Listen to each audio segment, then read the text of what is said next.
Marketing Today is sponsored by Lightmatter. Lightmatter helps some of the world's fastest growing companies build top-notch software applications. Whether you're just starting your business transformation and you don't yet need an in-house engineering team, or you're busy growing the next unicorn startup and can't hire fast enough, there's an immense value in working with a group of software experts like Lightmatter. The New York Times, Bloomberg, Code Academy, Greatest, and dozens of others have already trusted them to help design and deliver their websites and apps. Check them out at lightmatter.com. That's lightmatter.com. And tell them that Alan sent you. For all of us, it's about predicting where the consumer is going and getting half of it right. One of the things we want to do is create ads that don't suck. Embracing change creates great possibility. I'm Alan Hart, and this is Marketing Today. Today's episode was recorded live at the Incite Group Brand Marketing Summit in San Francisco. The panel today that you'll hear was on the topic of A Brave New World, Developing a Culture of Marketing Innovation. And it included Russell Barnett, who's actually been on the show before. He's the CMO of My, Mochi Ice Cream. Karen Kelly, Marketing Services Director at the UPS Store. And Alison Herzog, the former Marketing Director of Global Social Business and Digital Strategy at Dell. I hope you enjoy this panel and the discussion that ensues. I'm Alan Hart. I run a podcast called Marketing Today. If you happen to be at my other panel yesterday, thank you. And if you want to download more podcast episodes, please do. Marketing Today with Alan Hart. That's me. But let's talk about these three amazing folks that we've got up here. And maybe we can just run down the line. You guys can introduce yourself, who you're representing, and then what's the one must-have on your list for driving marketing innovation or a culture of marketing innovation? Sure. Alison Herzog, hello again. And most recently, I have been at Dell Technologies, heading the global social business and digital strategy teams. In terms of my must-have for marketing innovation, you'll probably hear me mention this several times, is that you have to have a culture of trust so that anybody can speak up, whether they want to call you to the carpet and say, I think that's a terrible idea, or be willing to throw out things that feel crazy but are actually, sometimes it's the craziest things that end up really resonating or having the biggest results. So I would say a culture of trust is actually, I think, the most imperative thing for innovation. Hey, I'm Karen Kelly. I'm with the UPS Store in San Diego. We are a subsidiary of UPS and a 100% franchise business, both in the US and Canada. So if anyone works in the franchise business, what's really important as a marketer in really all marketing, but really particularly in a franchise business, is that we're very fact-based with our marketing initiatives. We've done our homework, we've done our research, and doesn't leave a lot of room for subjectivity and, frankly, franchisees' ideas on what our advertising campaign should look like. Before Russell goes, I just realized we have the two roses between the two thorns. Yeah, So right. now with that intro, Russell. Oh, Jesus. All right. Hey, I'm Russell Barnett. I'm the Chief Marketing Officer for My, Mochi Ice Cream. Anybody ever had Mochi Ice Cream before? Yeah. Right on. So Mochi Ice Cream, by the way, was invented in Los Angeles. It's uniquely American. We invented this stuff in the 90s. Tell you a long history of how to put dough and ice cream together if anybody's ever interested. For us, a culture of innovation starts with bravery. Failure is amazing. You got to find a way to empower your people to make a shit ton of mistakes and let them thrive in an environment where you celebrate mistakes because mistakes lead to exceptional creative work. Awesome. I got the opportunity to talk to each of these guys a little bit before we came up here. And Alison, I'd love to start with you about the necessary ingredients for an organization to drive innovation. Yeah, that goes back to where I said I feel like an imperative is that culture of trust. I totally agree on the bravery piece, because if you don't have that culture of trust where you can have candor within your organization, people are going to be scared out of their minds to say, hey, here's this thing we should do, and being brave enough to say it, and then brave enough to accept failure. One of the things that drives me, frankly, bonkers is when anytime my teams bring me back results that are all green and wonderful and like sunshine and rainbows, and I call BS on it every time. The same thing anytime I have agencies or, I mean, just anybody, tech partners, you bring me back sunshine and rainbows, and I'm going to give you one chance to bring me back something where there's room to improve. And the next time, like, we're not going to work with you again. So I think it's a culture of trust, bravery, totally agree on that. But I think it's also cultivating just a culture where you can think differently, where I feel like flexibility to me is one of the most important things. I was having a conversation with somebody earlier about how do you build that right skill set at your company? And my personal belief is it's less about you are an expert. I don't use the word guru. Yeah, there's a lot of words that I don't particularly like. You can be an expert in a vertical, and that's great. I love that, but I feel like you need to have flexibility in an organization. I don't like the word ambiguity. I don't use that one because I frankly think organizations use it when what it really means is they don't really know what they're doing. You might get fired tomorrow, and so we're going to call it ambiguity and just go with it. You might not have a job. Cool. I like flexibility because it means you're willing to be scrappy, you're willing to learn something different, you're willing to do something different, step across the aisle, help out your fellow colleague. And so I think it is that flexibility, it is that candor, it is trust, bravery. It's those pieces of being willing to step up, do something different, not be afraid to do something different. And at the end of the day, when your results are either fantastic or not fantastic, that you have learnings either way. You figure out, hey, here's what what made it awesome, or if it flat-faced tanked, that you can celebrate it because you learned from it. Try hard enough. Yeah. I mean, you have to have some belly flops in life or you don't understand the joy of when you make it. Right. So yeah, I think to me, those are some of the basic ingredients of having that culture that actually nurtures innovation. You can't squash it because you screwed up, and if you ever screw up again, you put the fear into people and then they're not willing to ever speak up again, and then you're going to be boring and you're going to die. Right. Well, Russell, you've got the brand is going to die. I guess I should have been more clear. I mean, you will also die eventually. So if you, that's a great segue. I see Slido up there. So if we're going to give away either tickets to the aquarium or bottles of wine, if you submit a question, but the key is you have to put your name in it so we know who it is. So please feel free to submit questions. But now that you're not dead and you're going to submit questions, let's go to Russell. Russell, what would you add? I know you've got a unique brand in and of itself. So what would you add to this culture conversation in the organization? So for us, the culture piece of it is your title is your starting point. It is I'll call it your domain expertise, but by no means is it your silo that you work within. For me, I'm not in the procurement department. I don't know jack about machinery. I don't know how one builds a factory to produce 500,000 Mochi ice cream balls a day, where we make the ice cream, the mochi dough, Mochi ice cream, nitrogen tanks, the whole deal. Don't get the stuff. But I was asked to go over to Japan with my head of the facility to buy some new machinery.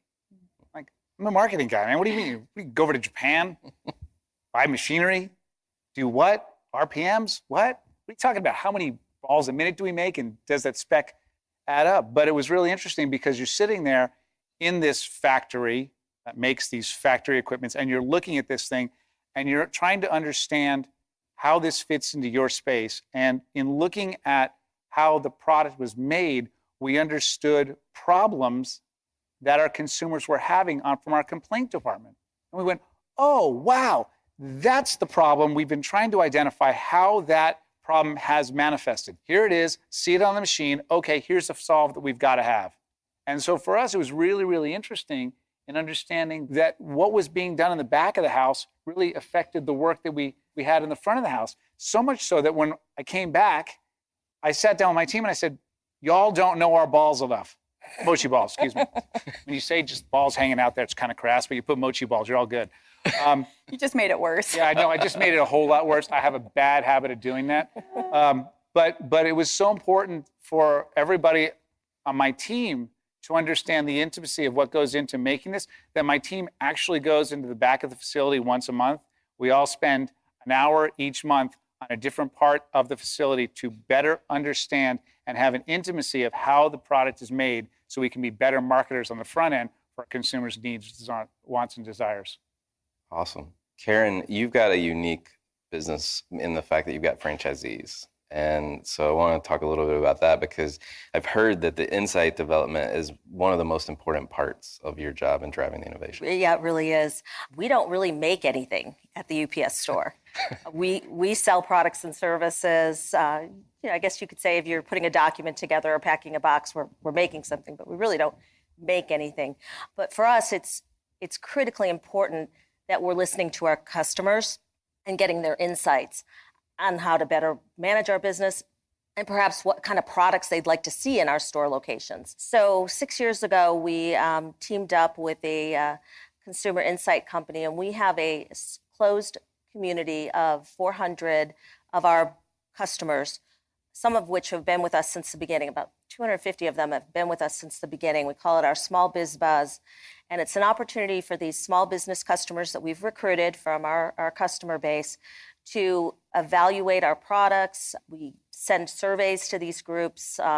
This year alone, we've issued 12 surveys on either product mix or advertising campaigns. We share our ad campaigns with them, get their feedback. We share insights on small business with them to get their thoughts and opinions. And as a community, we have a moderator all the time working with these small business customers to have chat topics and other things that keep them engaged. We do pay them for taking the surveys. It's minimal. And the surveys are issued on a Tuesday morning, and we will have a research report done by the end of the week that can really influence and shape and guide the other groups who rely on the marketing team for those insights. So, for example, we could put a new product into the community, and by the end of the week, we would know if they had any interest in it or not, or how to tweak it and change it to make it better for them.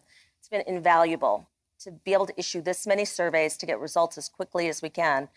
It's been incredibly efficient, innovative for us, and very cost-effective, quite frankly. That's great. And Russell, I know you're sourcing ideas as well, but very differently. How are you getting your ideas, and where are they coming from? For me, there's no one source. I supposedly run innovation, but frankly, the best ideas come from folks in the back. I love that I can stand on the line with somebody, and a lot of our employees are Hispanic. We're about 70% of the employees are that, and the flavor profiles that we talk about.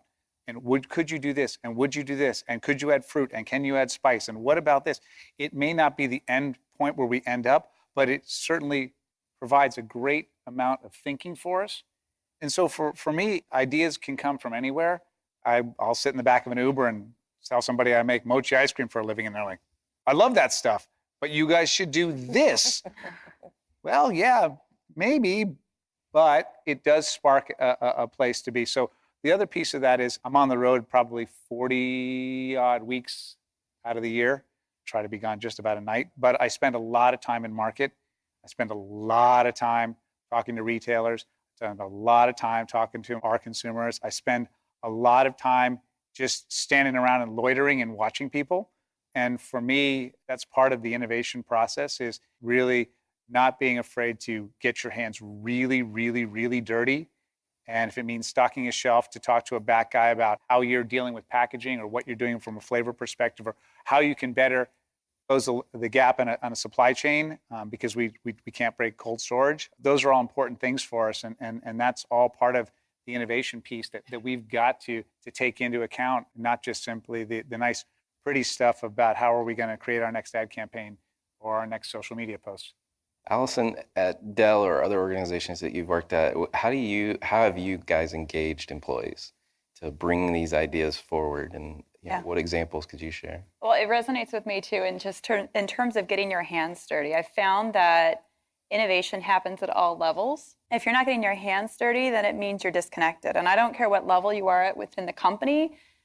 Even large companies, that's sometimes the challenge, is that when you're just talking about marketing, it does become fluffy. It does become disconnected. It's going to be really hard to understand your audience or resonate with them if you're not actually paying attention, if you're not actually going through what the customer process might feel like or what ideas might live out there. At Dell, in terms of customer ideas. There's something we launched a number of years ago that has actually, they've kind of let it die, which I think is unfortunate, but it's called Idea Storm. And the whole point of it was the community to source their ideas. They could say whatever they wanted. People could upvote them. And then from that, Dell would actually source those ideas to go test and learn from. So I think in terms of getting your hands dirty, I think that's really important. In terms of how you foster that employee engagement, that employee buy-in, I think there's a few different ways. Again, I think you have to foster the trust so that people aren't fearful.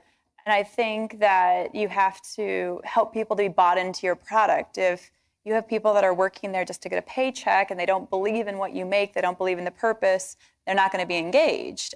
So you have to make sure that they understand what you make and why you make it. There's some great Simon Sinek videos on the why. If you don't know what the why is, then your customers, they're not, everything's going to fall flat. So I think it's having your employees bought into the why and frankly knowing what your why is. And then I think it's including them in that and then finding ways to draw out their own innovation at all levels. And I know we were talking about at Family Search, which is a huge nonprofit that I worked for. They partner with Ancestry, Find My Past, My Heritage, which we talked about My Heritage in the Story Hunter session. We actually something we came up with, I was over the employee engagement project. It was just something, it was a pet project. I was pregnant at the time, and here we were, this very family-oriented company. We didn't have maternity leave. And I was kind of like, this is ridiculous. How am I going to be preaching to people? We're all about family, connecting families across generations. And I'm going to have to hoard my vacation and sick leave to be able to get a paycheck while I have a baby. And it's not that our management was doing it with any type of consciousness. They just hadn't thought about it. And so I put a whole put a business case together and said, here's why. I actually got employee stories and put those in to complement all of the data that I had. And it turned into this employee engagement project that surfaced across. And one of the things that came out of it is employees didn't feel like they were heard in terms of, hey, we have all these great ideas. And so one thing that came from that was actually having these pitch sessions.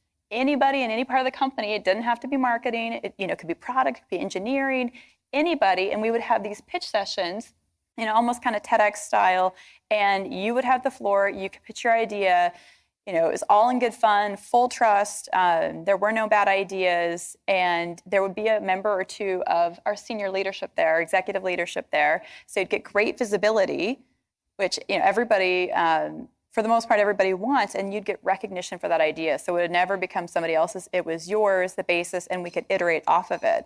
And the other thing we considered, because in our research in this employee engagement project was, not everybody operates the same way. You might be an introvert, you might be an extrovert. So the way that you want to interact might be very different. And so we also considered, how do we provide ways for our employees to be successful in terms of coming up with those ideas and not being afraid to share them? Speaking of innovation, I'm going to go straight to the question board because it keeps. Good questions. Yeah, and it's like 14 now. So, oh my goodness. I guess a People little. want that wine. Yeah, exactly. Or the aquarium.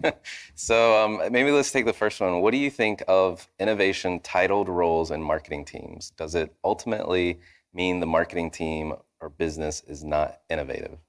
I'm going to take a swing at that one real fast. So when I first came into Dell, I actually belonged in the global digital innovation team. So that's where in the leadership where we were organized.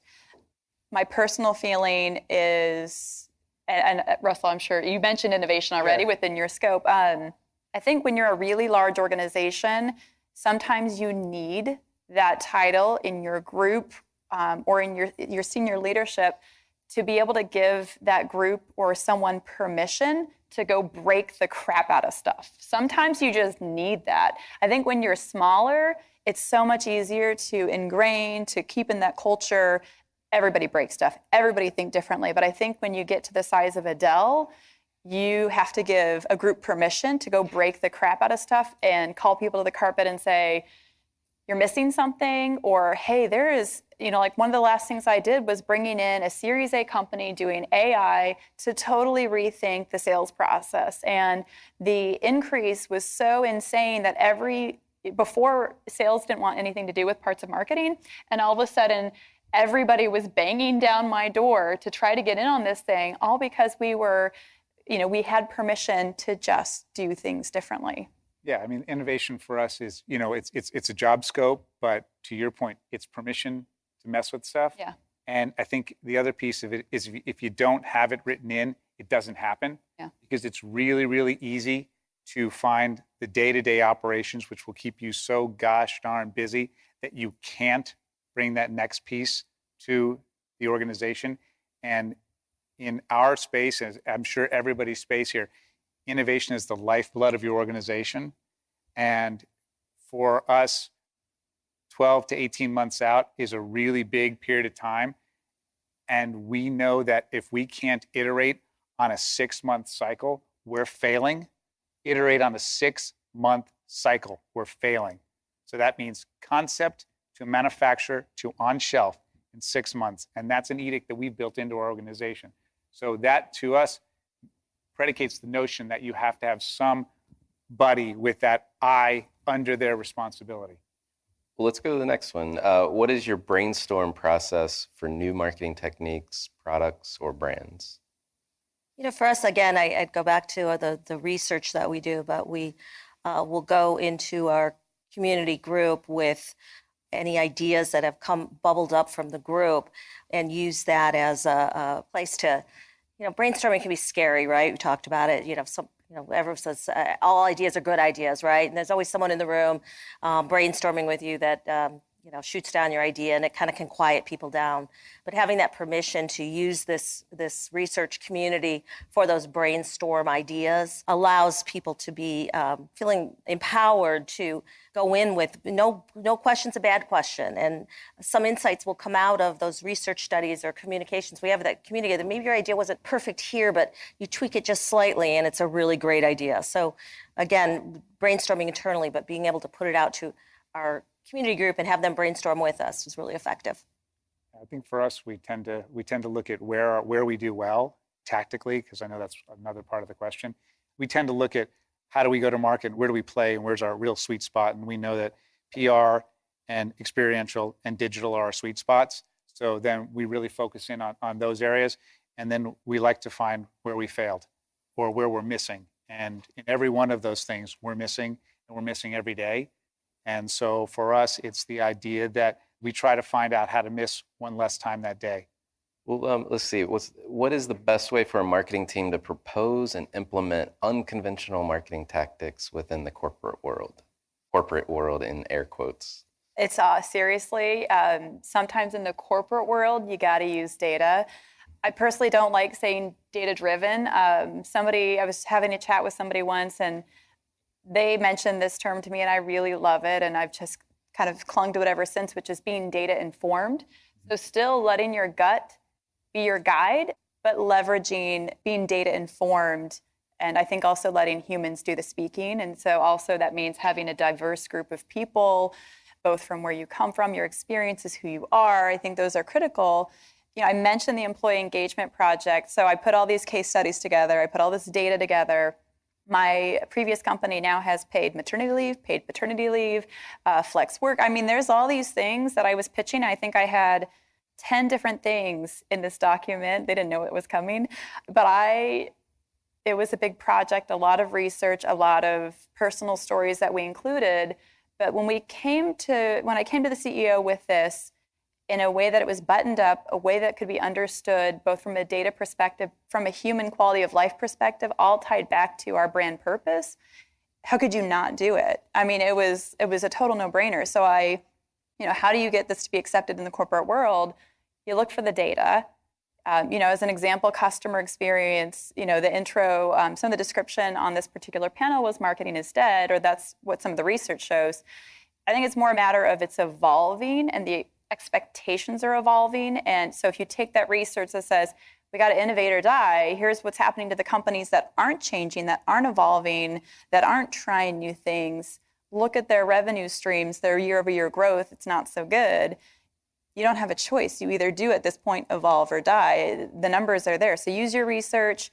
At times, maybe combine it with those human stories and make sure it all ties back to brand purpose. And, when you're talking to anybody in your C-suite, they go by the numbers most of the time.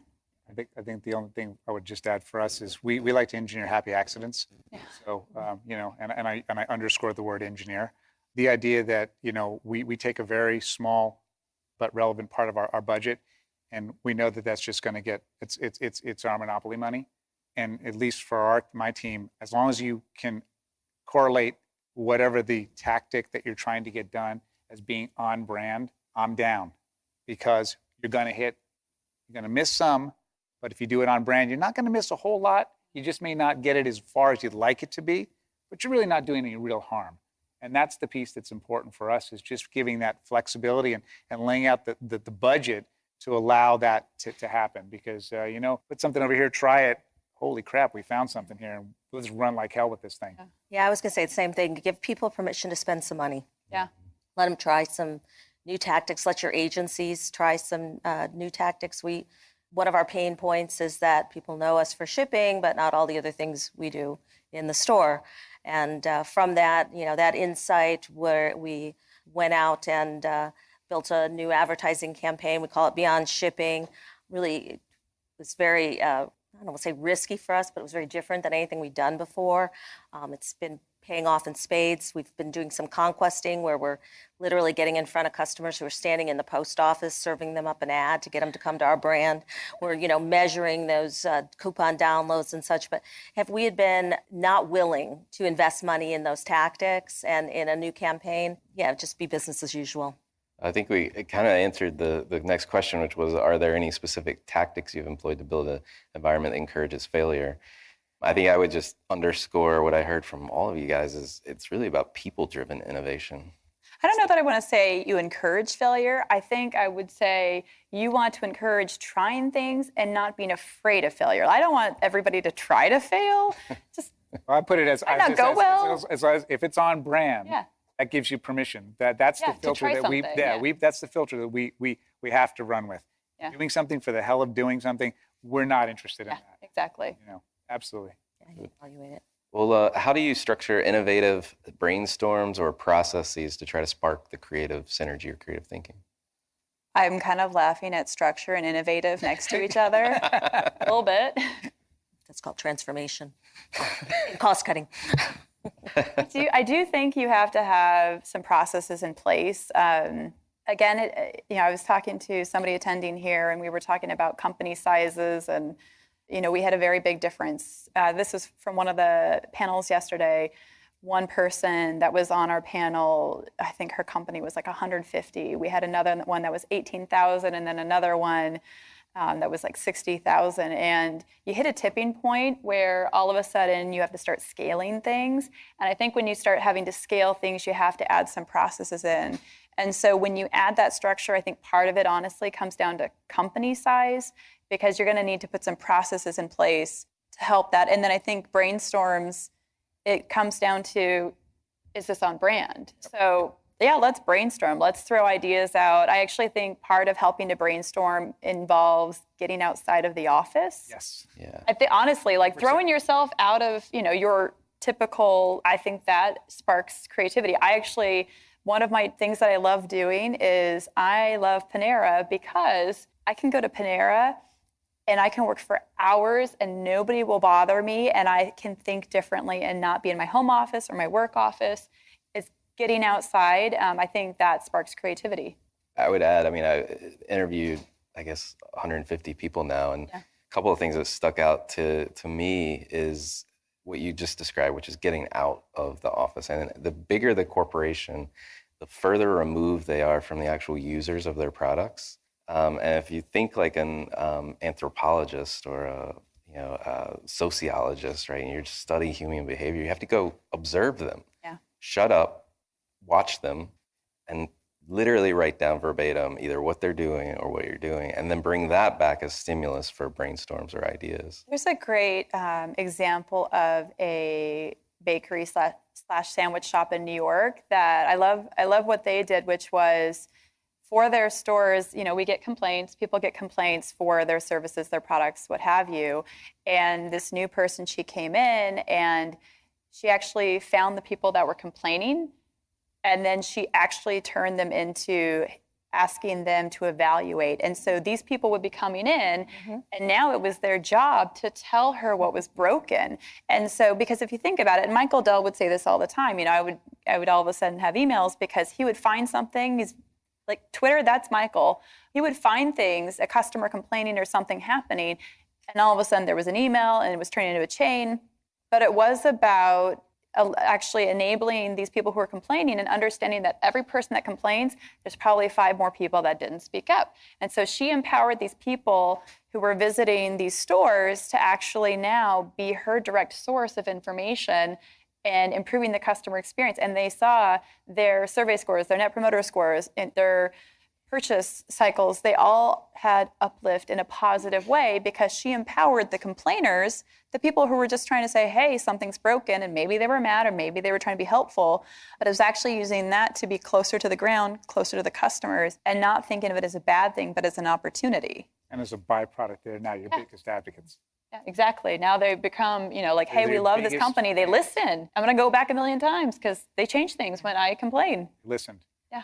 We, obviously operating 5,000 retail locations, all different shapes and sizes. We don't build our own real estate from the ground up.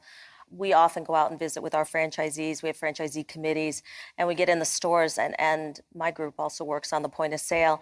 And you get into the store, and you're thinking, man, that was a stupid idea we came up with. Like, that doesn't work. It doesn't fit. So unless you get out there, you can sit in your, office and kind of in the silo, and you think it's a great idea, and you have this retail environment in mind, and then you go into a New York City where maybe it's 500 square feet and nothing's working. And so really getting out and talking to the owners, and really owner focus groups for us help too, and they don't have to be serious focus groups. Just take a bunch of people to lunch, go into a market, take them to lunch, get their thoughts on how the business is going. They'll tell you everything you want to know, and they will pay it back in spades with the relationship that you forge with them. So that works for us really well. The next question is, how does one eager millennial marketer convince one very old school company or team to come into the ways of 2019 and beyond? I have a thought, but I want to hear from you guys first.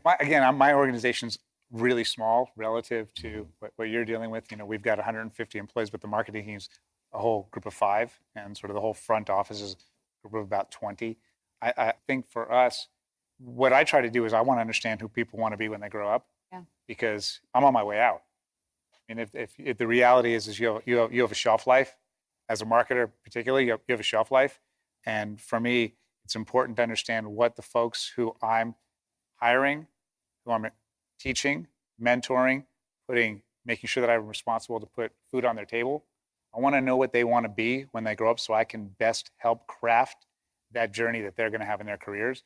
And so for me, it's a very personal piece to our organization, and what sort of our why. Part of our why, well, we like to have more fun than anybody else and play as our purpose and keep the weird. That's our triangle. But that's and all of that does fit very millennial, and we are really millennial focused and all of that stuff, but that's a byproduct. And so for us, it's really important to understand that why is keeping the business very, very personal. And the people are what make our business. It's what's made our business. It's what will continue to make our business. So creating that culture where that is thriving, and tell me I'm wrong, tell me I'm screwed up, tell me we're doing it wrong, show me a pathway to do more right than not, I'm in. And that's the place that we like to really cultivate. I think so. As a borderline millennial Gen X, depending on, there's a bunch of different things out there. I'm like, I never know what I am, but just depends on what audience as to what I'll claim, to be perfectly honest. I'm like, how judged am I going to get right now? I think that sometimes we forget that the people we work with are our customers. And so if you're trying to get someone to change, first of all, you need to walk away from focusing on yourself too much and what you want to have happen. So I would say in this case, I would study, and I've done this quite a bit in my career, where I think about who am I going to be speaking with, what's important to them. When they get excited, what do they get excited about? Again, when you see something that sparks energy, what is that? When they're listening to a presentation, do they want to get into the nitty gritty, or are they like, oh my gosh, like cut to the chase. You've been talking for 2 minutes and I still don't know why we're here. Like, here's a bunch of numbers. I don't give a crap. I would like to know what they mean. Everybody has a different style. And so I would say, I don't know what your methodology has been. I don't know how you've approached it. Eagerness is great. Having energy is great. It's about knowing your audience and knowing who your customer is within your company, and then focusing on how do I help them get to their goal. And you can leverage your own ideas and how you help shift that, but you have to think about them first instead of thinking about you first and what you want. I would say that, and cater to their needs as opposed to your style. I would add a personal story. I was a young person at one point in my life. My first company I worked in was really old. I mean, really old. They produced mail pieces at scale. So big, credit card companies, they made the equipment that, made the mail piece that went to people's houses. I was going to ask what a mail piece was. Yeah, I know nowadays with e-bill. But so they made that equipment. I was probably the next closest person to me was at least 10 years older than me. And, trying to push an idea forward, I learned very quickly there was this annoying salesperson, very successful, but drove me crazy because with one little anecdote they would bring back from the field, they could change the entire plan for the year. But he taught me something. So I learned, not as quickly as I wish, so this is my gift to folks who ever ask that question, is that storytelling can negate hordes of data that you have. And so how you take whatever your plan is, weave a story around it, use your marketing skills to weave that story around it and make sure it sticks. And everything in life is sales. Mm-hmm. So go sell. Let's see. So we got a quick question here next. When will you have a 2-ball single-serve pack of mochi balls? I was thinking, where are the mochi balls? Yeah, well, The melted. right over at Safeway, or where are we? That thing just went around the corner. So we do already. So our business is a little funny. We sell 6 packs of My Mochi Ice Cream in the frozen novelty section next to your Ben & Jerry's and all the stuff you eat every day. But we're an omni-channel business in that we recognized early on that our consumers didn't go to the center of the store because that's old school and they bring things home, and who does things at home anymore? And my freezer's about this big because I live in San Francisco and I can't afford anything. And we knew that sort of the grab and go lifestyle was here to stay. We knew that millennials snack more than any other living generation or any generation 4+ times a day. So we installed these grab and go Mimo mochi bars in about 3,000 locations around the country. So you go into your supermarket and you don't go into the center of the store, but you go to the grab and go section. And oh my God, there's this just bunker full of color and love. And that's where you can go get single serve Mimo Mochi Ice Cream. And by the way, let's see, millennials, they love that experiential stuff. Colors, Instagram, share, wonderful, chew your ice cream, textural sensation. And by the way, I just didn't say the word flavor, because guess what? If you can't make something taste good, you shouldn't be doing it my business. So that's that. So in a short answer, we do already. Nice. Go to your local grocery store, buy a dozen at a time. Awesome. Take them all and go buy another dozen. They melt.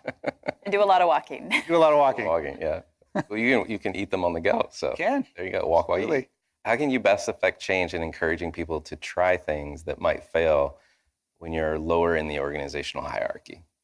It's a difficult one, actually. Yeah, go ahead. We're right now, I think we're just hiring millennials. We run an intern program as well.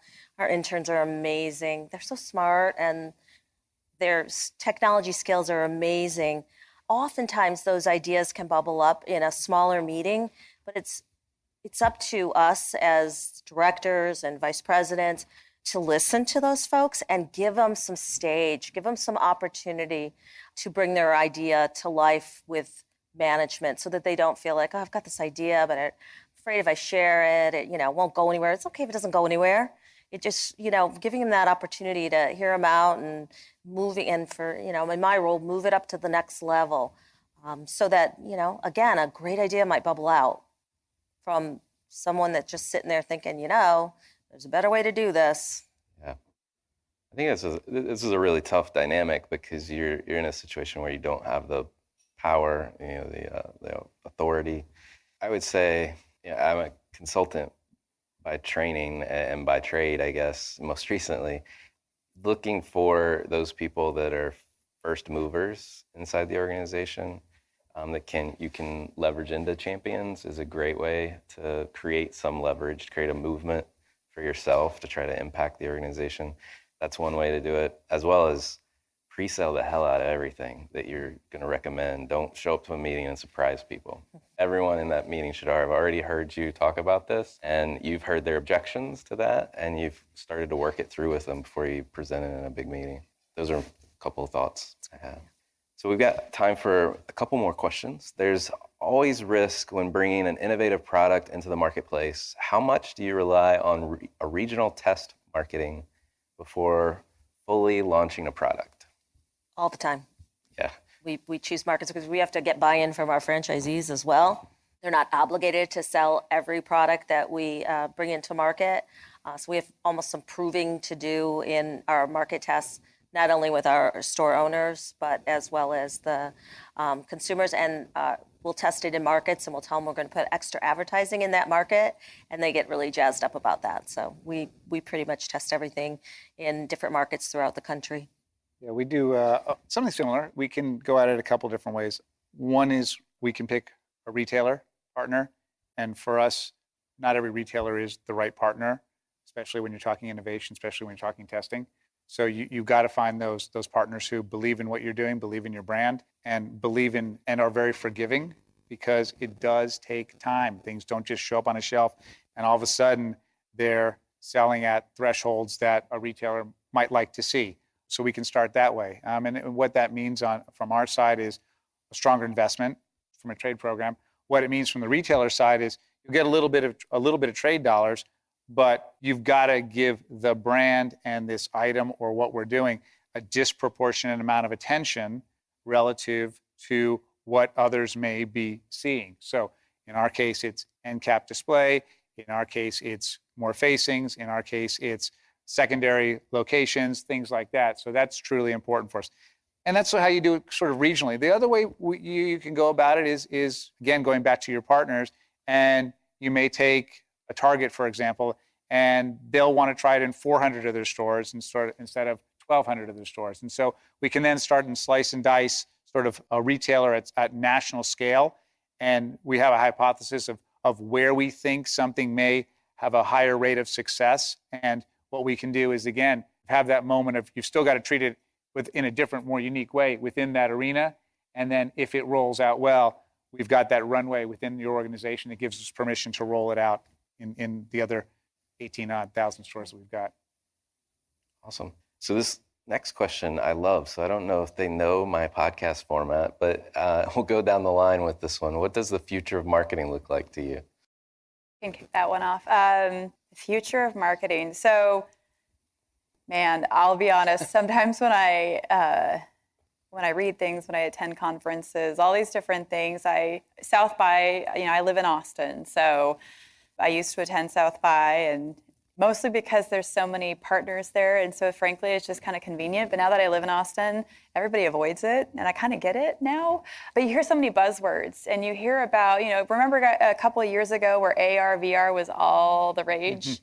I mean, it was going to change the world, and there were so many things where I attended, and they had Google goggles, and Snapchat came out with their glasses, or Snap came out with their glasses, and there were all these different things, and it doesn't mean it was wrong, but we're just trying to constantly figure out what's next. And where I go when I think of the future of marketing is there are buzzwords, and some are going to stick and some aren't. But what I think is really what I see as the future of marketing is that human psychology, human nature, human behavior doesn't really change. And so I actually find that some of the best marketers, I have a background in psychology, I find that if you understand human behavior, if you understand the psychology of a human, and you keep up to date on those things, and you marry it with how technology is transforming our ability to deliver to those basic needs and those desires and behavior, that's what I tend to think of as the future of marketing. And so when we think about how technology, we heard the really great fireside chat earlier on what 5G is going to do for us.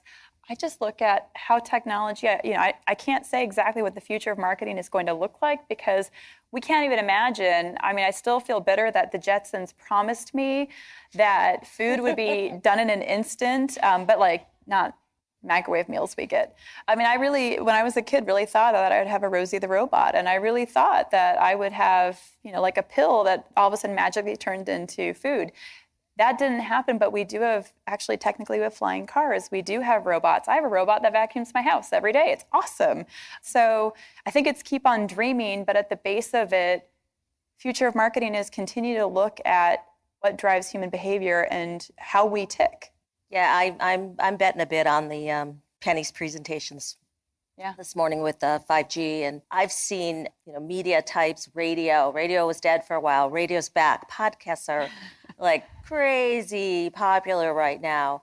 But with some of that technology she was talking about this morning, and she mentioned it, is I think outdoor advertising, and I think the newspaper could come back. I mean, the way they're going to be able to integrate technology into your newspaper or magazine where you can literally click on it, see a video, see more product integration. I think there might be something there. I could be wrong, though, because I didn't think reality shows would last when they first launched. So I could be dead wrong, but I think there's something there. I think some of us hoped that they would die. But... And now I really hope they'll die, yeah, I'm not going to go there.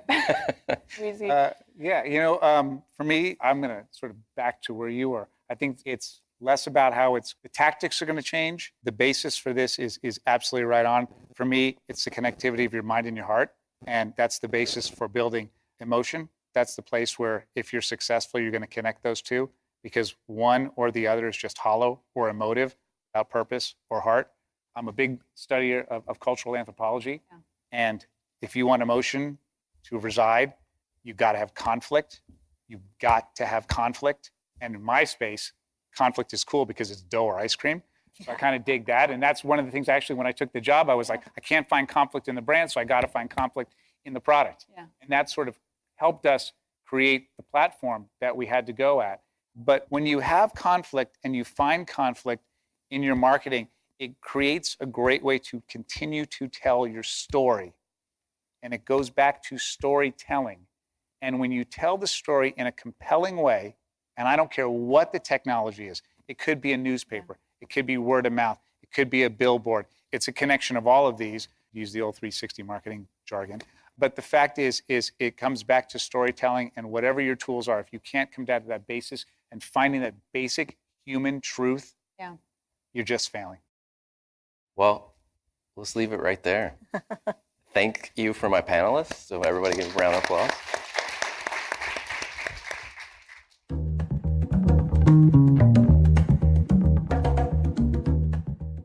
Marketing Today is brought to you by Atomic. Atomic focuses on unleashing the growth potential for clients we serve. Atomic is a strategic consultancy specializing in business, marketing, brand, and innovation. Our singular goal is to help you accelerate your efforts with the right mix of expertise, analysis, and creativity. Check us out at atomic.com. ATOMCK.com. Hi, it's Alan again. Marketing Today was created and produced by me, with writing and editing by Kevin Greeley, social media support by Megan Woods, art and graphic design by Sarah Dell. If you're new to Marketing Today, please feel free to write us a review on iTunes or your favorite listening platform. Don't forget to subscribe and tell your friends and colleagues about the show. I love to hear from listeners, and you can contact me at marketingtodaypodcast.com. There you'll also find complete show notes with links to anything we talk about on any episode. You can also search our archives. I'm Alan Hart, and this is Marketing Today. Have you ever wondered how fast growth companies design and develop top-notch software applications so quickly? That's where Lightmatter comes in. They help the world's best startups and enterprises ship software applications from idea to finished product. Visit lightmatter.com. That's LIGHTMATTER.com. And tell them Alan sent you.